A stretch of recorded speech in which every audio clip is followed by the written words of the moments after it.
ভারতের পশ্চিমবঙ্গের একটি জেলা মুর্শিদাবাদের সম্প্রতি দুর্গা প্রতিমূর্তিতে দুর্গা প্রতিমার ভিতর অসুর হিসাবে ডক্টর ইউনূসকে এবং ডোনাল্ড ট্রাম্পকে ব্যবহার করা হয়েছে।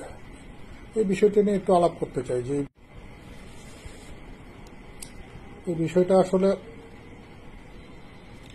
আমরা কিভাবে ব্যাখ্যা করব। এটা ব্যাখ্যা করার একটি পদ্ধতি আছে। সেই পদ্ধতিটা হচ্ছে টোটেমিজম নামে একটা মতবাদ আছে। টোটেমিজম মানে হচ্ছে যে প্রতীকীকরণ, মানুষের বিশ্বাসকে প্রতীক আকারে দেখানোকে এটা প্রতীকীকরণ বলা হয়। এটার নাম হচ্ছে টোটেমিজম। যেমন ধরেন, যে কোনো প্রতীককেই আবার টোটেমিজম বলা যাবে না। যেমন মনে করেন যে বিভিন্ন ব্যবসা প্রতিষ্ঠানের প্রতীক, বিভিন্ন সংগঠনের প্রতীক, এইগুলিকে টোটেমিজম বলা যাবে না। টোটেমিজমের প্রতীককে বলা হয় টোটেম। হ্যাঁ, TOTEM, টোটেম।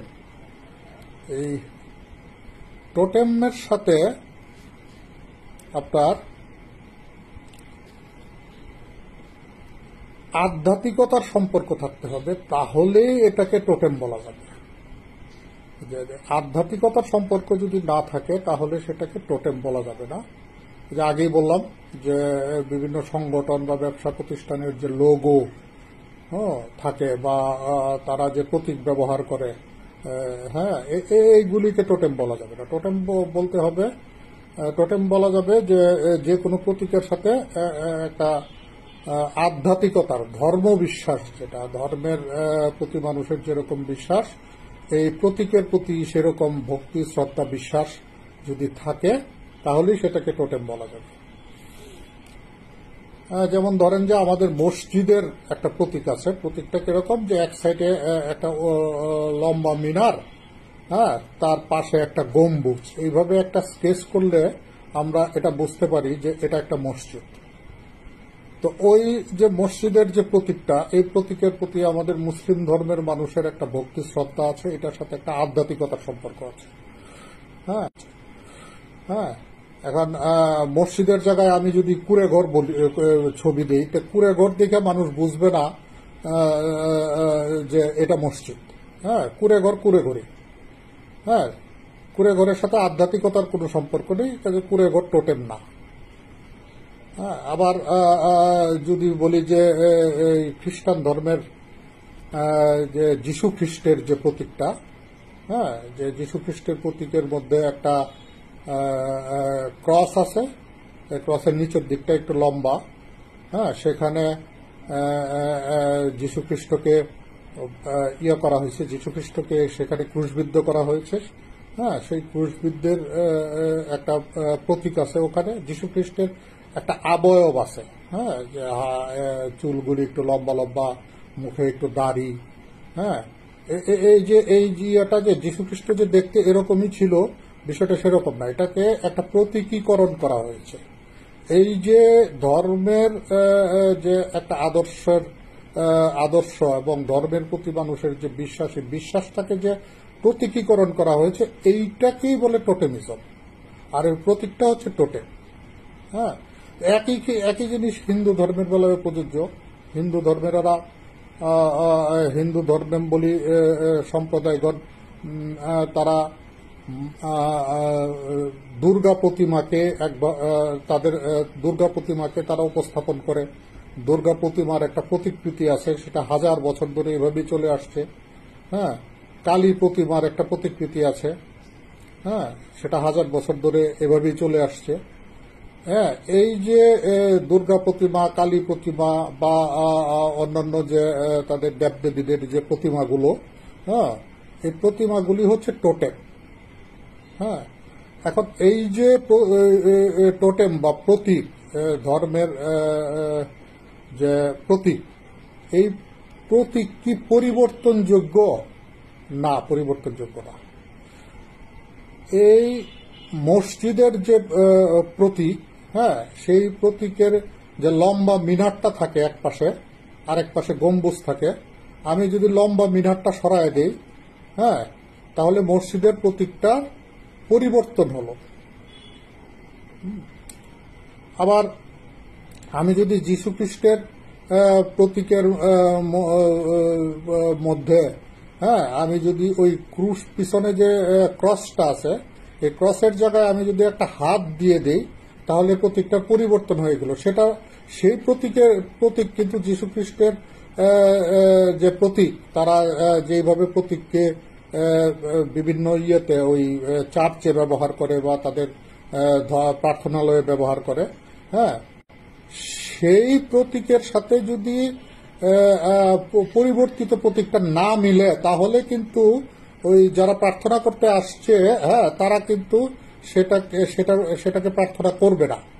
হ্যাঁ, সেই প্রতীকের সাথে তাদের মনোজগতের মধ্যে যে প্রতীকটা ঢুকে আছে, সেই প্রতীকটাকে যদি তারা খুঁজে না পায়, তাহলে তারা তাদের প্রার্থনাটা আসবে না সেই প্রতীকের প্রতি।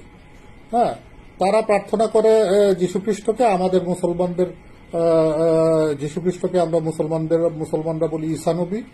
হ্যাঁ, যাই হোক, আমরা এটাকে প্রতীকীকরণ না করলেও খ্রিস্টানরা সেটাকে প্রতীকীকরণ করেছে। সেই প্রতীকের পরিবর্তন কোন ধর্মের প্রতীকের পরিবর্তনই কোন ধর্মের মানুষ মানে নেবে না। এখন হিন্দু সম্প্রদায়ের মানুষজন যে এই যে মুর্শিদাবাদে তারা যে ডক্টর ইউনুসকে অসুরের জায়গায় বসায় দিল, হ্যাঁ, তো অসুরের তো একটা রূপ আছে। হ্যাঁ, অসুরের যে অসুরের প্রতিকৃতি তো হাজার বছর ধরে চলে আসছে। হ্যাঁ, তার একটা প্রতীক, তার একটা মুখায়ব, হ্যাঁ, এটা দেখে হিন্দু সম্প্রদায়ের মানুষজন অভ্যস্ত। হ্যাঁ, তারা যখন ওই কাকে তারা করে উপাসনা করে বা তারা কাকে প্রার্থনা করে, তারা ওই অসুর যখন মানব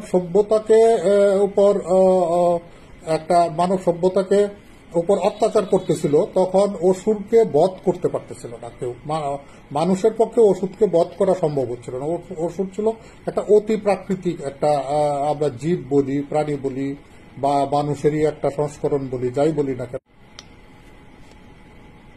অতি প্রাকৃতিক একটা প্রাণী। হ্যাঁ, তাকে মানুষের পক্ষে বধ করা সম্ভব নয়। ফলে দুর্গা রূপে যিনি অসুরকে বধ করলেন, হ্যাঁ,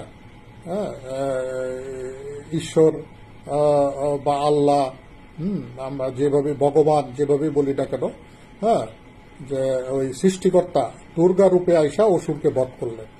যে এই যে সৃষ্টিকর্তা দুর্গা রূপে আইসা যে অসুরকে বধ করলেন, যে অসুরের যে একটা ওই অবয়ব, হ্যাঁ, যে অবয়বটা হাজার বছর ধরে দেখে আসতেছে তারা, সে অবয়বটাকে পরিবর্তন করে দেওয়া হলো। পরিবর্তন করে সেটাকে ডক্টর ইউনুসের অবয়ব দেওয়া হলো।